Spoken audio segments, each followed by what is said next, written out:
একটি মেয়ের গর্ভের সন্তানের 3 মাস হওয়ার আগেই গর্ভের বাচ্চা নষ্ট করে ফেলে, তাহলে কি সে গুনাহগার হবে? আরাফাত ফারজান আপনি লিখেছেন, স্বামীর সামনে টিপ লাগালে গুনাহ হবে কি? মেয়েদের মাসের একটা নির্দিষ্ট সময় নামাজ পড়তে হয় না, ওই সময় কি নখে নীল পালিশ লাগাতে পারবে? অজু করে আয়না দেখলে অজু ভেঙে নামাজে সিজদা করতে গেলে ছোট বাচ্চা সিজদার জায়গায় বসে থাকলে কোথায় সিজদা দিব? পরিবারের সদস্যদের সঙ্গে শান্তি বজায় রাখার জন্য ছোট ছোট মিথ্যা বলা যাবে কিনা? ফরজ নামাজ শেষে বৈঠকে দুরূদ শরীফ পড়া শেষ করার পূর্বেই ইমাম সালাম ফিরিয়ে ফেললেন, সেক্ষেত্রে আমার করণীয় কি? আমার ছেলে 5 দিনের হায়াত নিয়ে দুনিয়াতে এসেছিল, আমার সন্তান কি আমার জন্য সুপারিশ করবে আল্লাহর কাছে? নামাজে যদি নিজের অনিচ্ছা সত্ত্বেও কোনো দুশ্চিন্তা চলে আসে, তাহলে কি নামাজের কোনো ক্ষতি হবে? আমার ভাতিজা আমাকে ছোট আব্বু বলে ডাকে, এতে কোনো সমস্যা হবে কিনা?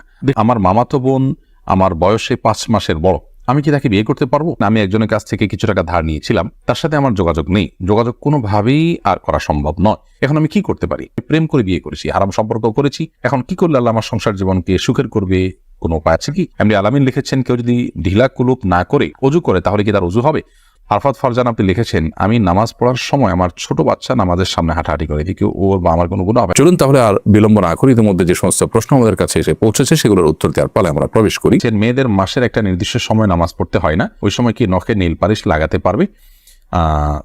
হ্যাঁ, ওই সময় নখে নেল পালিশ লাগাতে পারেন। মাসিকের সময়তে যেহেতু আপনার সালাত নেই, অতএব নেল পালিশ আপনি ব্যবহার করলেন, আপনার ওযু করার প্রয়োজনীয়তা নেই, আপনি এটা করতে পারেন।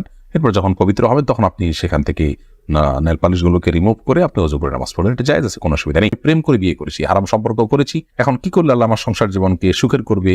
কোনো উপায় আছে কি? আমাদের 2 দিন পর পর ছোট ছোট বিষয় নিয়ে অনেক ঝগড়া হয়, এখন আমরা কেউ কাউকে সহ্য করতে পারি না, এখন কি করলে আল্লাহ আমাদের শান্তি দিবেন? প্লিজ জানাবেন। বোন তারিমা, আপনারা আল্লাহর কাছে আগের কৃতকর্মের জন্য লজ্জিত হয়ে ধন্যবাদ ক্ষমা চাইবেন, চোখের পানি ফেলে মাপ চাইবেন যে আল্লাহ আমাদের অন্যায়ের জন্য আপনি মাফ করুন, লজ্জিত থাকবেন। এর পাশাপাশি সুখী দাম্পত্য জীবনের জন্য আল্লাহর কাছে বিশেষভাবে দোয়া করবেন, সেই সাথে সুখী দাম্পত্যের জন্য যে আমলগুলো আছে সেগুলো করবেন। সবর এটার কসরত করবেন, যে ধৈর্য ধরে ধৈর্যের পাহাড় হওয়ার চেষ্টা করবেন, ইনশাআল্লাহ আল্লাহ তাআলা আপনাদেরকে সুখী করবেন। এ বিষয়ে আমাদের অনেকগুলো পরামর্শমূলক ভিডিও আছে, সেগুলো শুনতে পারেন। পরিবারের সদস্যদের সঙ্গে শান্তি বজায় রাখার জন্য ছোট ছোট মিথ্যা বলা যাবে কিনা? ছোট ছোট মিথ্যা আর বড় বড় মিথ্যা, মিথ্যা সর্বাবস্থায় ঘৃণিত এবং জঘন্য অপরাধ, এটি মৌলিকভাবে করা যাবে না।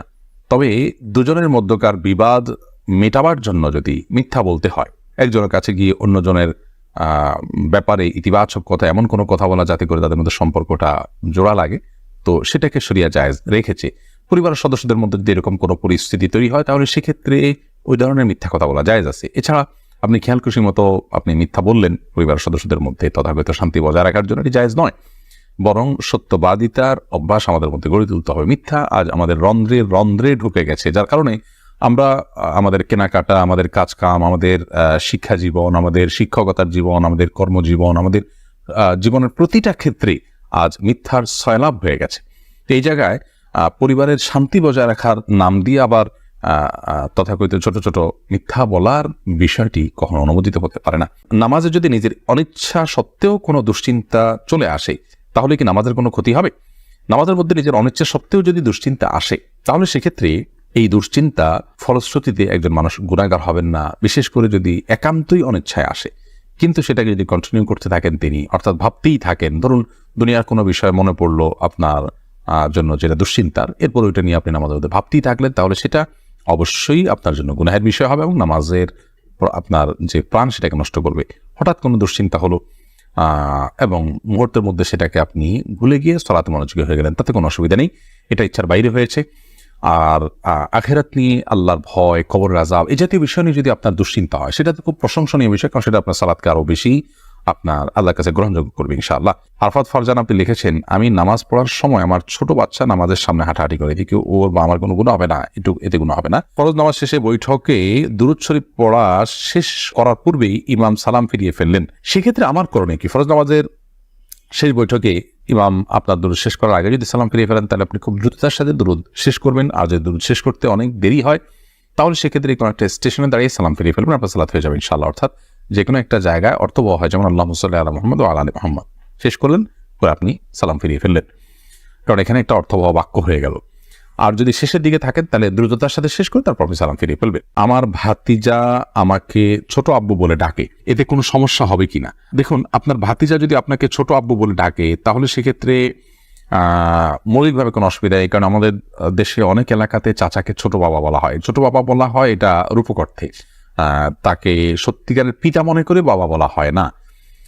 মানে আম্মুর রাজুল ইসলাম ওয়াবি, একজন কারোর চাচা তার বাবার মতোই অনেকটা শ্রদ্ধার জায়গা থেকে এবং অন্য অনেক দিক থেকে সেই জায়গা থেকে তাকে ছোট আব্বু বলার যে প্রচলন আছে, এই প্রচলনটা আপনার রূপক অর্থে বলা হয়, সেই অর্থেই প্রচলনটা আছে, যার কারণে এটাতে আপনার বাপ নয় তাকে বাপ ডাকার যে অপরাধ, সে অপরাধ বা সে গুনাহ এখানে হবে না, কারণ ওই উদ্দেশ্যে কেউ বলেও না এবং বাবা হিসাবে গণ্য করে না। নামাজে সিজদা করতে গেলে ছোট বাচ্চা সিজদার জায়গায় বসে থাকলে কোথায় সিজদা দিব, সেক্ষেত্রে একটু ডানে বামে আপনি সরে সিজদা করতে পারেন, তাতে কোনো অসুবিধা হবে না। একটু এক কদম ডানে সরে গেলেন বা এক কদম বামে সরে গেলেন কিংবা এক কদম পেছে সরে গেলেন, কোনো অসুবিধা নেই। আর যদি কোনোই জায়গা না থাকে তাহলে এক হাতে আলতো করে বাচ্চাকে একটু সরিয়ে তারপর আপনি সিজদা করতে পারেন, কোনো অসুবিধা নেই। আরাফাত ফারজানা আপনি লিখেছেন, স্বামীর সামনে টিপ লাগালে গুনাহ হবে কি? সৌন্দর্য বর্ধনের জন্য লাগাতে পারেন, কোনো অসুবিধা নেই, সেটি জায়েজ আছে। আমি একজনের কাছ থেকে কিছু টাকা ধার নিয়েছিলাম, তার সাথে আমার যোগাযোগ নেই, যোগাযোগ কোনোভাবেই আর করা সম্ভব নয়, এখন আমি কি করতে পারি? আপনি যদি তার সাথে যোগাযোগের কোনো সুযোগ না থাকে এবং যোগাযোগের কোনো সম্ভাবনা না থাকে, তাহলে সেক্ষেত্রে ওই টাকাটা কোনো গরিব দুঃখীকে দান করে দিবেন তার তরফ থেকে, অর্থাৎ তার তরফ থেকেই ডোনেশন করে দিলেন, দান করে দিলেন, সবটা তার আমল নামায় যুক্ত হলেন, মাধ্যমে ইনশাআল্লাহ আপনি দায়মুক্ত হওয়ার চেষ্টা করতে পারেন। আমার ছেলে 5 দিনের হায়াত নিয়ে দুনিয়াতে এসেছিল, আমার সন্তানকে আমার জন্য সুপারিশ করবে আল্লাহর কাছে? বল, আপনার সন্তান আল্লাহর কাছে ইনশাআল্লাহ বিদিন আপনার জান্নাতের পথকে সুগম করবে কিয়ামতের ময়দানে, এবং এ ধরনের সন্তান বাবা মার জন্য জান্নাতে অপেক্ষা করবে, এরকম বিভিন্ন বর্ণনা পাওয়া যায়। যদি আপনি সবর করতে পারেন, আল্লাহ তাআলা আপনাকে সবর করার তৌফিক দান করুন, উত্তম বিনিময় দান করুন। একটি মেয়ের গর্ভের সন্তানের 3 মাস হওয়ার আগেই গর্ভের বাচ্চা নষ্ট করে ফেলে, তাহলে কি সে গুনাহগার হবে? গর্ভের বাচ্চা নষ্ট করা সর্বাবস্থায় অপরাধের কথা, কিন্তু যদি সন্তানের মধ্যে হার্টবিট বা প্রাণ সঞ্চারিত হওয়ার আগেই আপনার কোনো এমন ওজরের ভিত্তিতে সেটি নষ্ট করা হয় যে ওজরটি শরিয়া গ্রাহ্য, যেমন তার ফলশ্রুতিতে মার শরীর বা জীবনের মধ্যে হুমকি আছে বা বড় কোনো বিপদ হতে পারে বা বড় কোনো সমস্যা আছে, এরকম কোনো ওজরের ভিত্তিতে যদি এটা করে, তাহলে সেটা ক্ষেত্র বিশেষে ওজরের উপর নির্ভর করে সেটা জায়েজ হতে পারে। আর এমনিতে মনে চাইলো আর সন্তান নষ্ট করে ফেললো সামান্য ঠনক অজুহাতের ভিত্তিতে, এটি জায়েজ হবে না, এর ফলশ্রুতিতে মানুষ গুনাহগার হবে। এমনি আলামিন লিখেছেন, কেউ যদি ঢিলা কুলুপ না করে অজু করে তাহলে কি তার অজু হবে? যদি পেশাবের পর পানি ব্যবহার করেন, তারপর আর পানি ফোটা পেশাব ফোটা না বাইর হয়, অজু হয়ে যাবে, ঢিলা করা তার জন্য ফরজ ওয়াজিব নয়। আর যদি আশঙ্কা থাকে তাহলে সেক্ষেত্রে আশঙ্কা দূর করা পর্যন্ত তিনি অপেক্ষা করা বা যেভাবে হোক এটা করা উচিত। তবে ঢিলা কুলুপ না করে পানি ব্যবহার করলেও পবিত্র হয়ে যাবে, অজু করলে নামাজ হয়ে যাবে। আমার মামাতো বোন আমার বয়সে 5 মাসের বড়, আমি কি তাকে বিয়ে করতে পারবো? দেখুন, যিনি বয়সে বড় তার সাথে বিবাহ বন্ধনে আবদ্ধ হওয়া মৌলিকভাবে জায়েজ আছে, এটি কোনো নাজায়েজ বা হারাম কোনো বিষয় নয়। আমাদের সমাজে এটাকে দোষণীয় মনে করা হয়, সেটা আমাদের সমাজের দোষ বলতে পারেন। শরিয়াত এটাকে যাকে আপনার নিষিদ্ধ করেনি, বিধায় বয়সে বড়র সাথে বিবাহ বন্ধনে আবদ্ধ হতে পারে।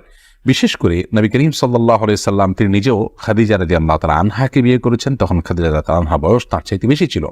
এখান থেকে বোঝা যায় নিজের চাইতে বয়সে বড় কাউকে বিয়ে করাটা শরিয়া দৃষ্টিকোণ থেকে মৌলিকভাবে অনুমোদিত, এটাকে দোষণীয় মনে করাটা বরং দোষের বিষয়। আমাদের শরিয়াতে এত ফ্লেক্সিবল রেখেছে বিষয়গুলোতে, অথচ আমরা সেগুলোকে অনেক বেশি আপনার সংকুচিত করে ফেলছি, এবং যার ফলশ্রুতিতে নানা রকমের অপরাধ প্রবণতা কিন্তু আমাদের সমাজে বেড়ে চলেছে। অজু করে আয়না দেখলে অজু ভেঙে যায় না, এতে কোনো অজু ভাঙে না।